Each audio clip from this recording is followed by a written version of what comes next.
Billion record.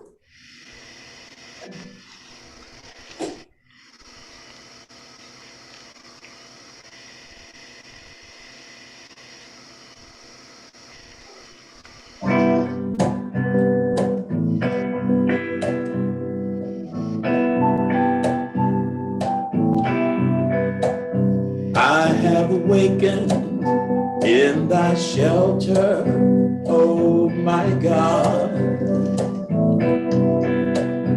and it becometh him that seeketh that shelter to abide within the sanctuary of thy protection and the stronghold of thy defense. Illumine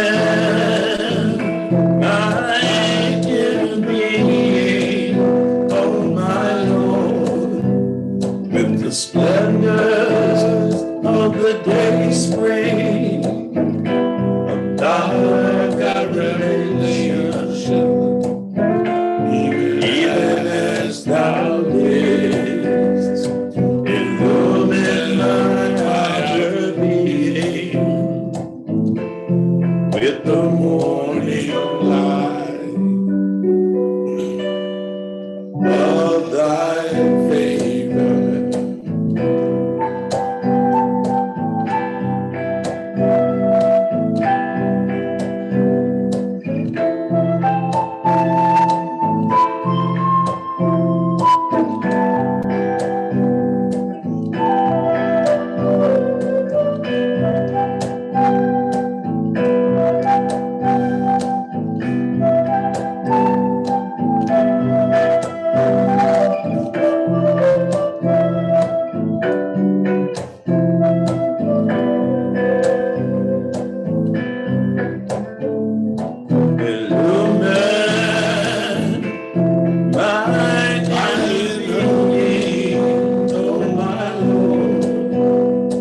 The splendor of the day spring, thy revelation, even as thou didst illumine my outer being with the morning light of thy favor.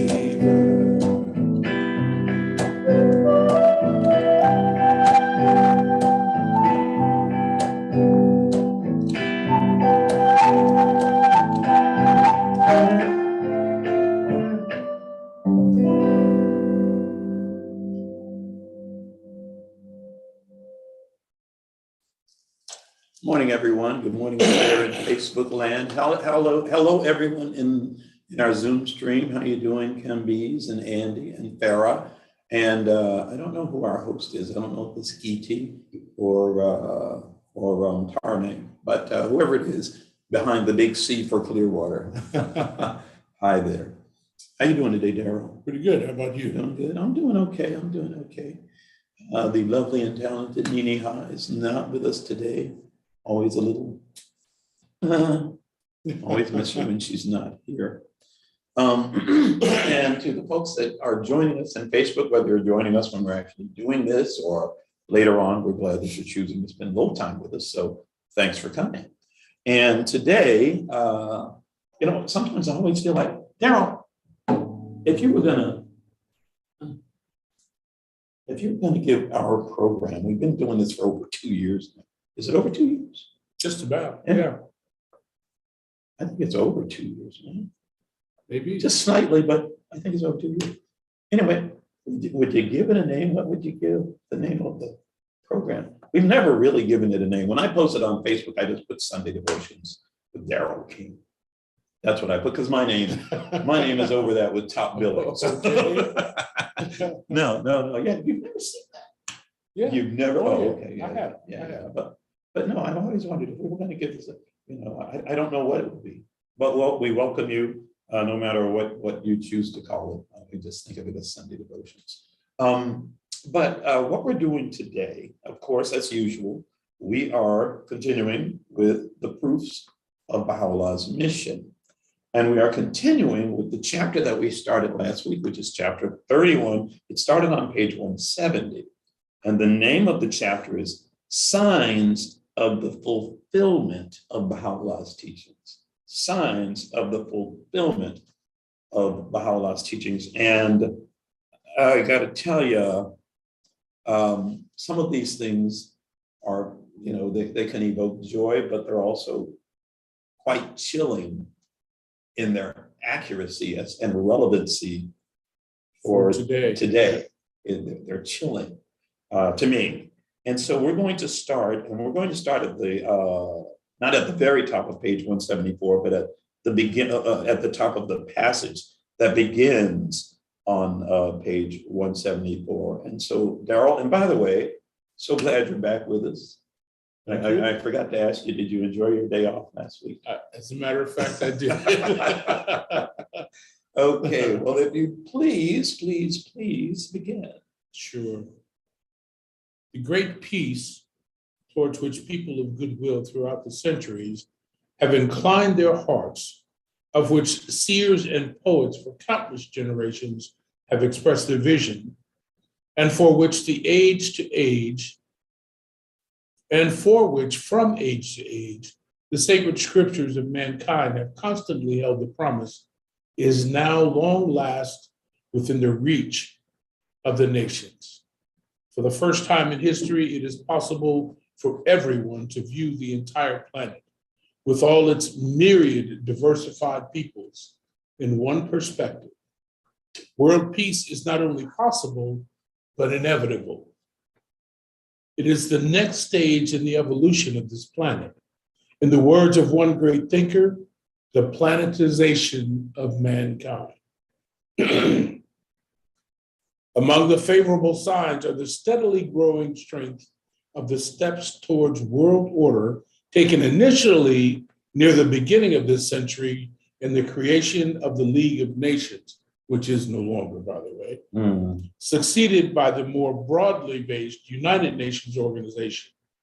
The achievement since the Second World War of Independence by the majority of all the nations on Earth, indicating the completion of the process of nation building, and the involvement of these fledgling nations with older ones in the matters of mutual concern, the consequent vast increase in cooperation among hitherto isolated and antagonistic peoples and groups in international undertakings in the scientific, educational, legal, economic, and cultural fields. The rise in recent decades of an unprecedented number of international humanitarian organizations, the spread of women's and youth movements calling for an end to war, and the spontaneous spawning of widening networks of ordinary people seeking understanding through personal communication.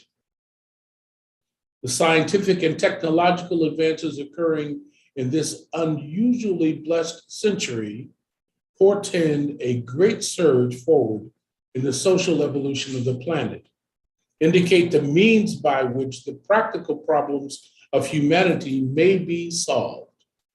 They provide, indeed, the very means for the administration of the complex life of a united world.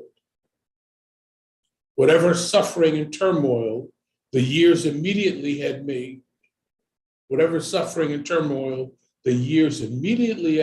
may hold, however dark the immediate circumstances, the Baha'i community believes that humanity can confront this supreme trial with confidence in its ultimate outcome. Far from signalizing the end of civilization, the convulsive changes towards which humanity is being ever more rapidly impelled will serve to release the potentialities inherent in the station of man and reveal the full measure of his destiny on earth, the innate excellence of his reality. Gotta stop you there, Derek. Gotta stop you there. I knew you were. Yeah. Hi, Joan. Hi, Farrah. I think I already said hello to Farrah, but hello, Joan. And whatever suffering and turmoil the years immediately ahead may hold. Now, this came from the Universal House of Justice, Promise of World Peace. It was a publication that came out. I don't know what year it came out, but it was it in the 90s? Promise of World Peace. Yeah. And again, frighteningly, troublingly accurate as far as just that brief description at that time, and even just as pertinent now. Whatever suffering and turmoil the years immediately ahead may hold, however dark the immediate circumstances,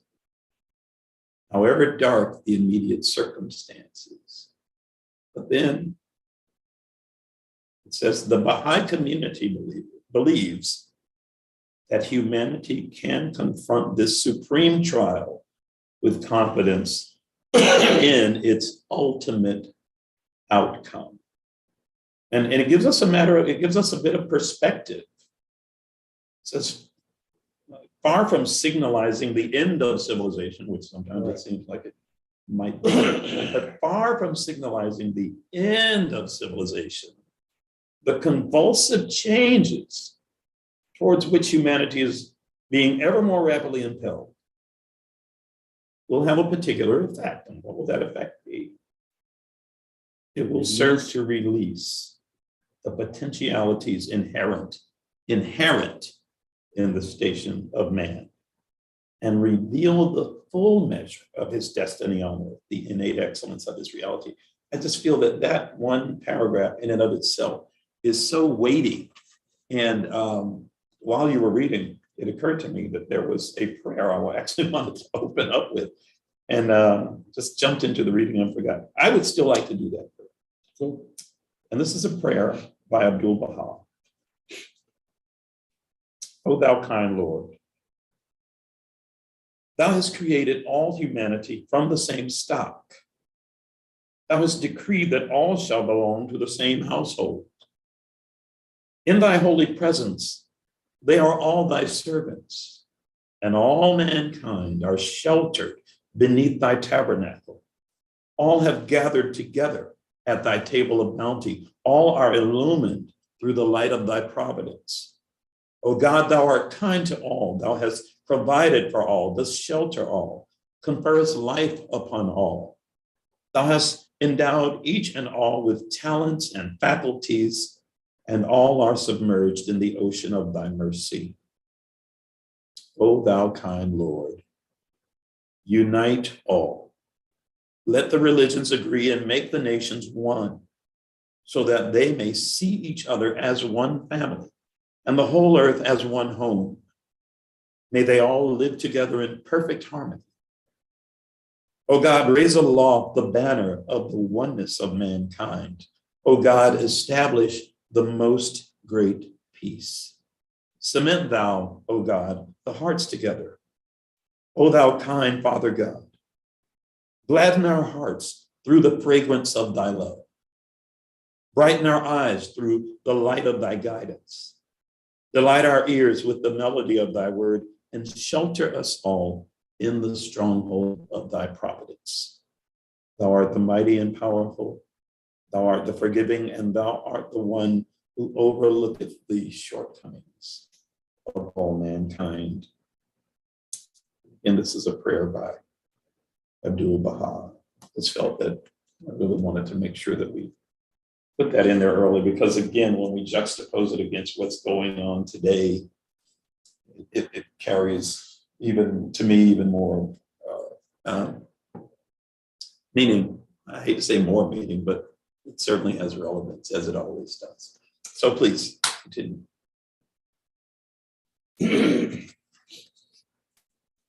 Permanent peace among nations is an essential stage, but not Baha'u'llah. It serves the ultimate goal of the social development of humanity.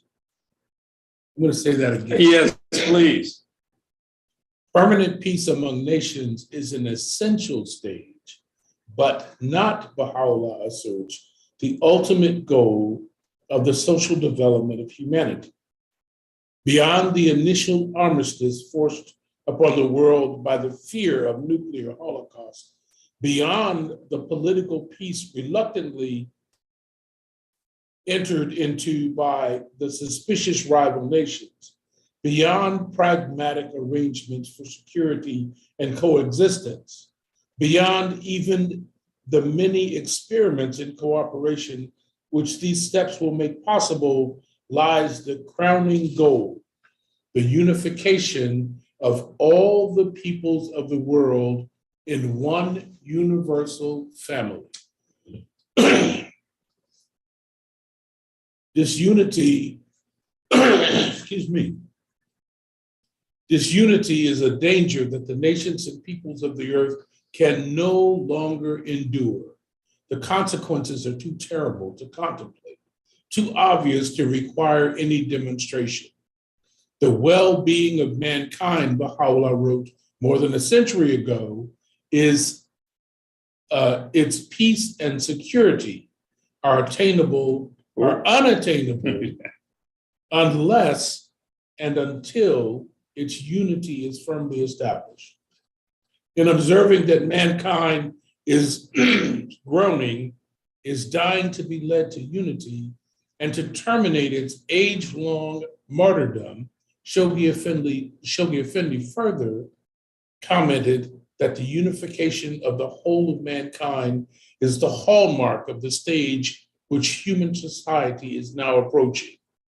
Unity of family, of tribe, of state, and nation have been successfully attempted and fully established.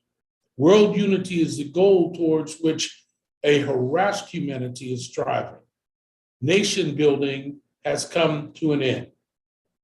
And the anarchy inherent in state sovereignty is moving towards a climax. A world growing to maturity must abandon this fetish, recognize the oneness and wholeness of human relationships, and establish once and for all the machinery that can best incarnate its fundamental principle of its life. Stop right there. That's so much. I mean, okay, that paragraph, points out, you would think some of these things you almost want to feel like, well, who doesn't know that? And yet, obviously,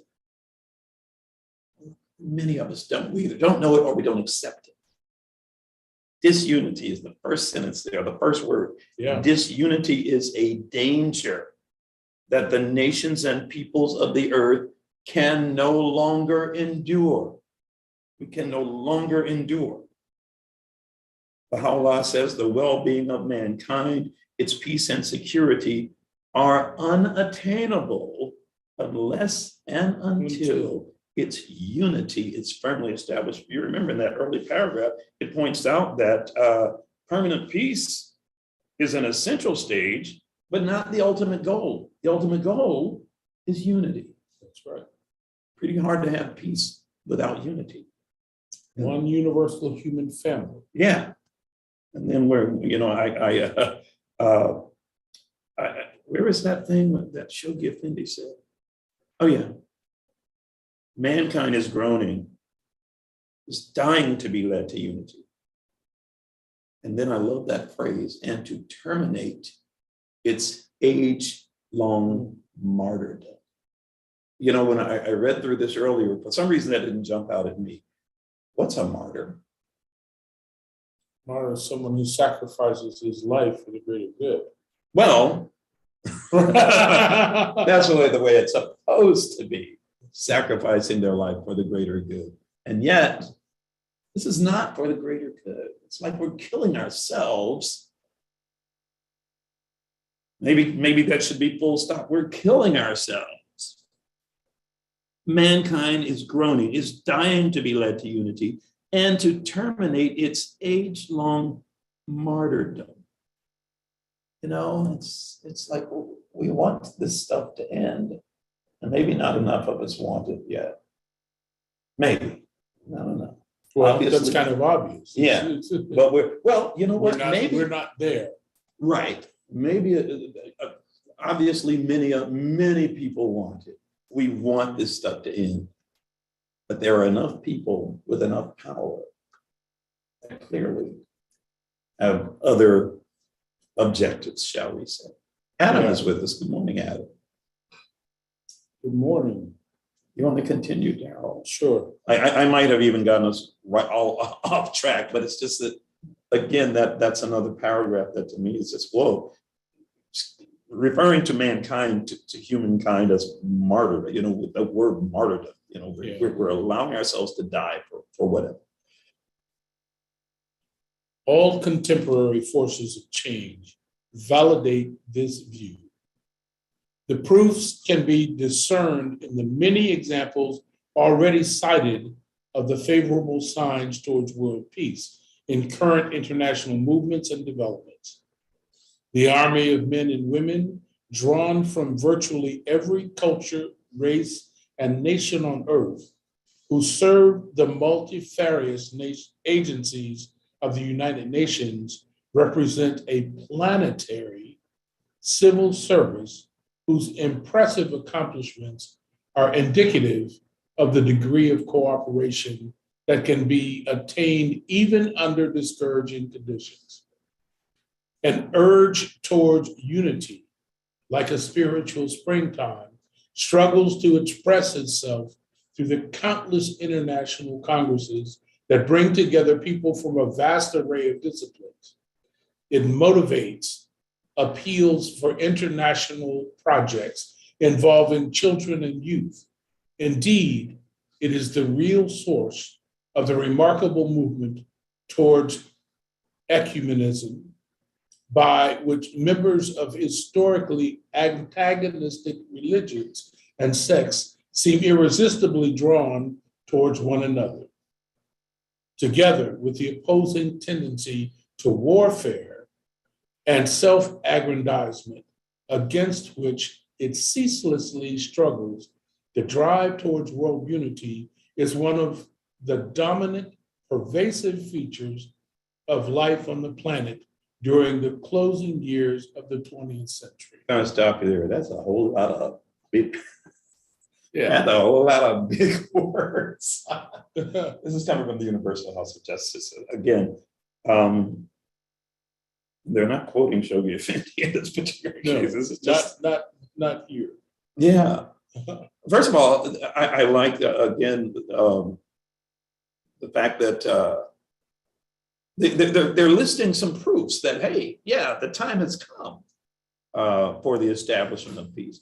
They mention an army, but this is not an army that is armed with weapons. It says the army of men and women drawn from virtually every culture, race, and nation on earth who serve the multifarious agencies of the United Nations represent a planetary civil service. That's right. A planetary civil service. And well, I could say a whole lot about that. I mean, but yeah, I mean, the fact that there are people out there in organized fashion who are trying to do good, An urge towards unity, like a spiritual springtime, struggles to express itself through countless international congresses that bring people together. So people are meeting and people are trying to do good things. And there are many people. I mean, they're described as an army. But again, you look at the last sentence there and it says together. And well, it mentions religions too. It motivates appeals for international projects involving children and youth. It is the real source of the remarkable movement towards ecumenism by which members of historically antagonistic religions and sects seem irresistibly drawn towards one another. I'm sure you have, and all of you have heard various stories on the news of people of different faiths, leaders of different faiths coming together for a variety of reasons. This is all part of this movement towards unity and peace. And it says together with the opposing tendency to warfare. So you got those two things bumping heads. Together with the opposing tendency to warfare and self-aggrandizement against which it ceaselessly struggles. The drive towards world unity is one of the dominant, pervasive features. You can't miss it. There's a lot of forces that pushing it back, but it's out there. The drive towards world unity is one of the dominant, pervasive features of life on the planet during the closing years of the 20th century, and even now, obviously, now that we're into the 21st century. It didn't say it's going to be a pretty process. It did not. Yeah, and yet the process is still there. Why you got that, Darren? Because it's time for us to do it. A lot to digest.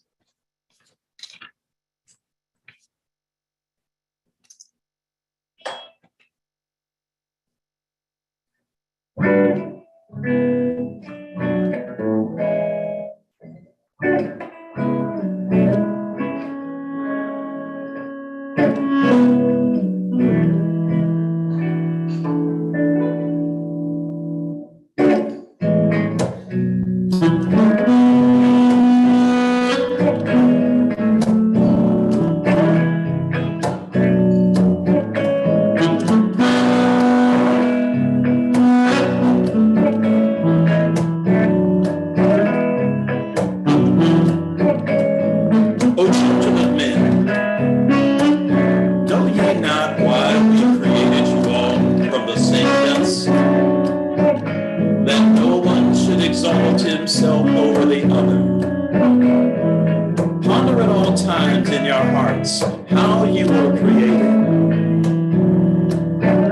Since we have created you all from one same substance, it is incumbent on you to be even as one soul, to walk with the same feet, eat with the same mouth, and dwell in the same land. That the inmost being, by your deeds and actions, the signs of oneness and the essence of detachment may be made manifest. We are one family, one mankind, one humanity.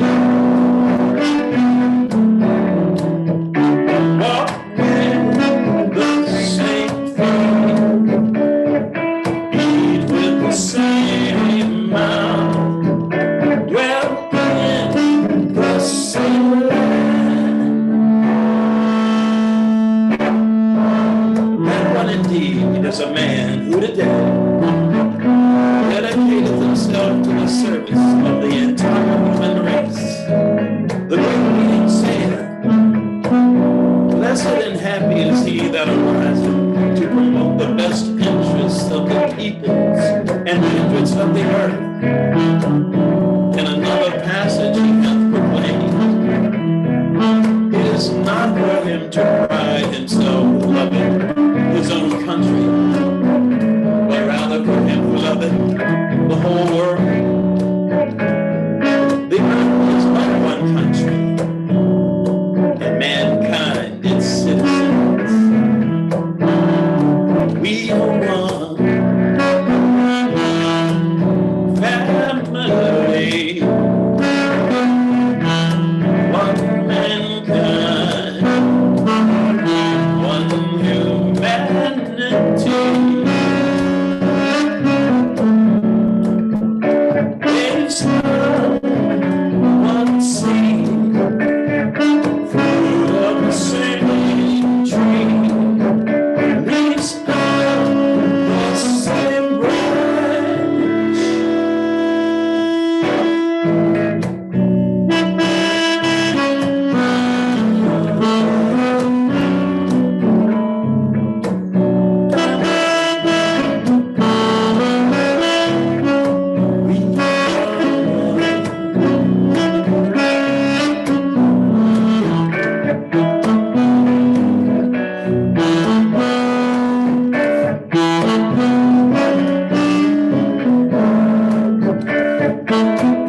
prophets and messengers of God as one soul and one body, as one light and one spirit, in such wise that the first among them would be last, and the last would be first. For they have all arisen to proclaim his cause, and have established the laws of divine wisdom. They are one and all, the manifestations of his Son, the repositories of his might, the treasuries of his revelation, the dawning places of his splendor, and the day springs of his light. We are one. We are one Family. family, One mankind. one mankind, One humanity. one humanity, One God, God alone. One faith, faith in him. One race, all mankind. We are one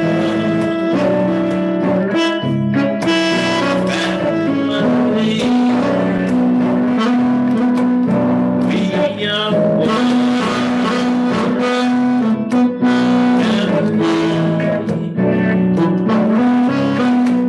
We are one family.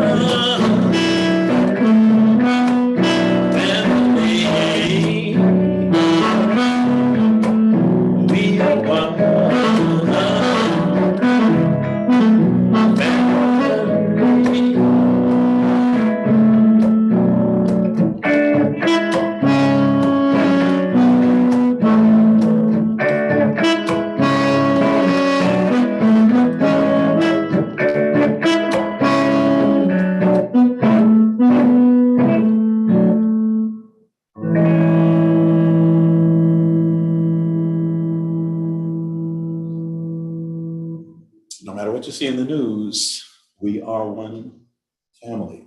I always like to point out, for anyone who's never heard us do that song before, that all of the spoken parts of that song are directly from the Baha'i writings, and more specifically, directly from Baha'u'llah.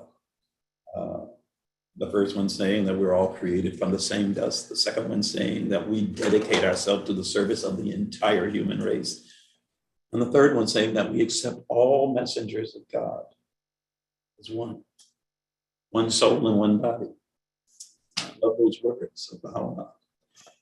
And to continue, we have one more passage we're going to get into. So Darryl, if you'd be so kind.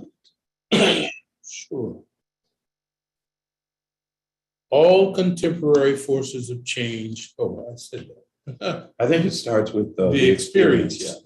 The experience of the Baha'i community may be seen as an example of this enlarging unity.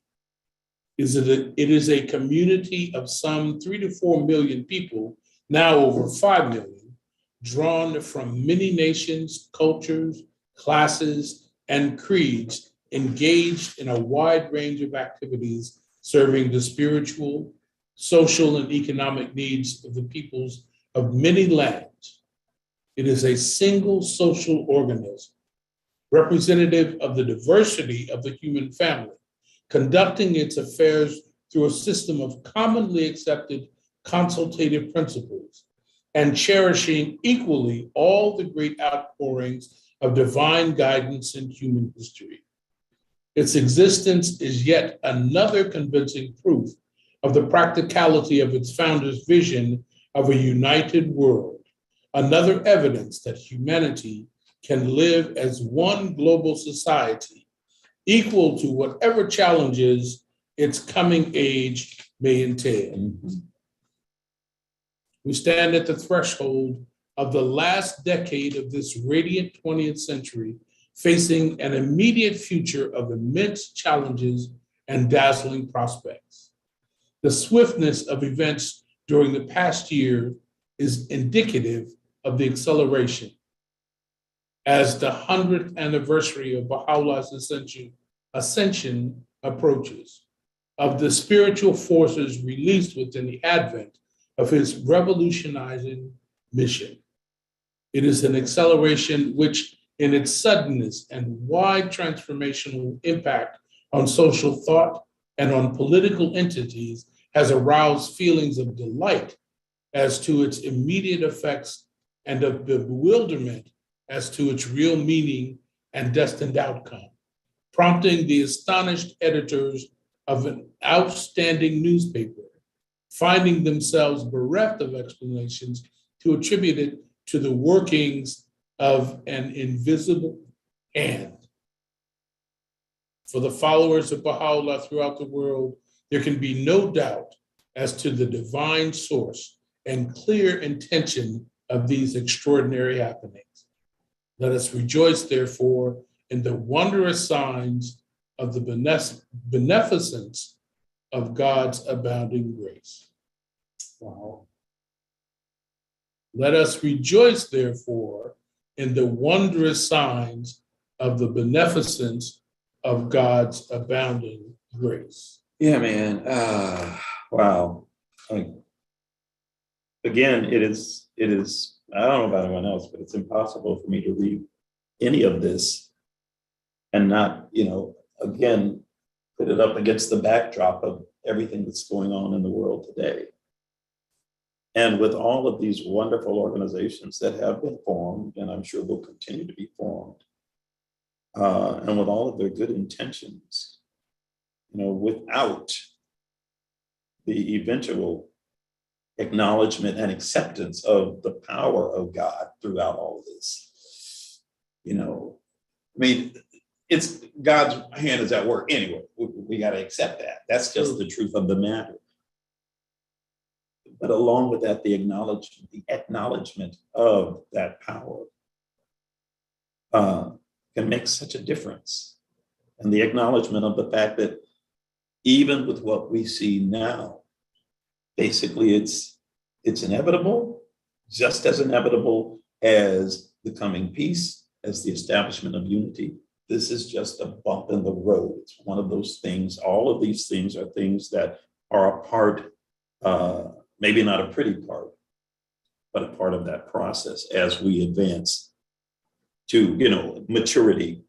Right. That is a part of that piece, because that's what we're told. We've reached the age of maturity. Earlier I think the last week, there was that term about something about the evolution. I can't remember. I'm sure I have it underlined somewhere here, but I have so much underlined. But yeah, just that we are evolving towards that point where now, we've reached it through spiritual evolution. We have to again acknowledge and work for the establishment of peace that will be a part of world unity. Right. Yeah. Actually, we're a little ahead of time. Well, what's interesting about all of this is that, and what cannot be denied, is that each of us individually has a role in bringing about this process. Okay, and Baha'u'llah has entrusted us to take that responsibility. So we can't deny our individual roles in this process of bringing about world peace and world unity. And as a matter of fact, once you understand what God's vision is and what Baha'u'llah's vision is for the world, taking the responsibility is to deny what is going to be an eventuality, and that is world peace and world unity. I'm glad you pointed that out. Human family. I'm glad you pointed out about individual responsibility. I've often given it a lot of thought. I don't know about you. I go through some highs and I go through some lows. Well, you go through some highs where you read this wonderful time to come, and then you look, you turn on the news or you go online and it's and it's easy to look at whatever's happening in the moment and believe that that's just who we are and that's never going to change. But we're told here, no. Right.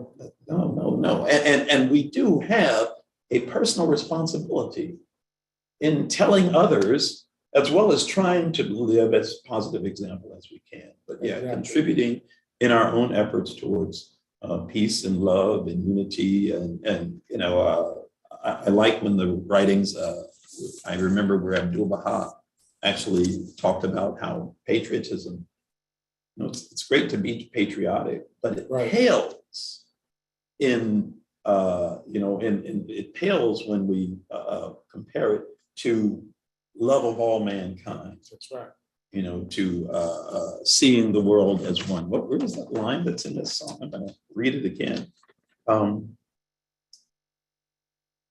Yeah, that one indeed is a man who today dedicated himself to the service of the entire human race. Yes. You would think I know it by heart. I only know it by heart when the music's playing.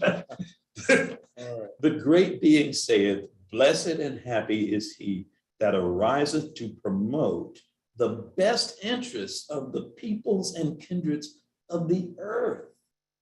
In another passage, he hath proclaimed, it is not for him to pride himself who loveth his own country, but rather for him who loveth the whole world. The earth is but one country, and mankind its citizens. Yes. It's time. It's time for us to share the spotlight, if you will, with the community that has joined us online. And as usual, we'll start with our Kambi's moment. Kambi's, do you have something for us? Well, I have the prayer for the condition of the world right now. Okay. By Abdul Baha, which I'm going to chant it.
دیده به ملکوت غیب جبروت باز کن و به این مناجات آغاز نیاز کن که ای مهربان تو سرد کن و بپوش خطا از ما عطا از تو جفا از ما وفا از تو گناه از ما پناه از تو بیماری از ما شفا از تو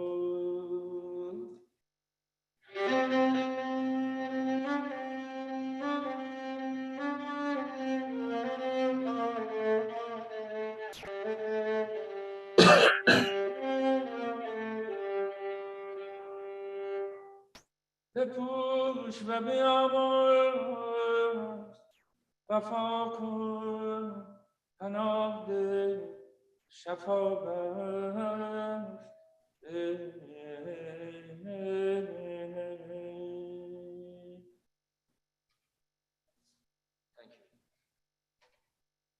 Thank you, Kambi. And now, Andy Murphy I would bet you probably have something you'd like to share with us. Am I correct, Andy? That I have something I'd like to share with you? Yeah, sure. Yeah. And you say that.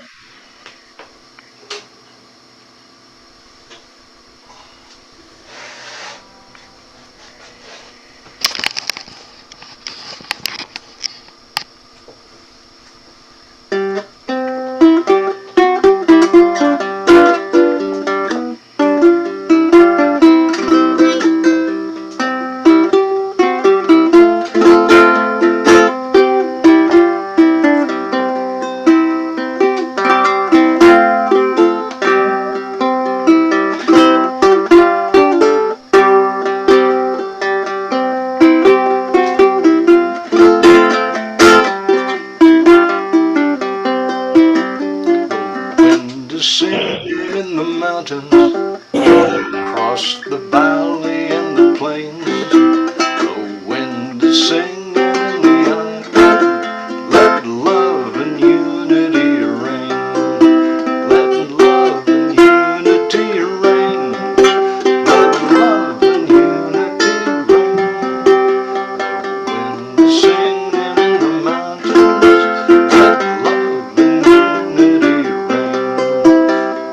The wind is singing in the mountains. Let love and unity reign. Thank you so much, Andy. Thank you so much. As usual, evoking my jealousy.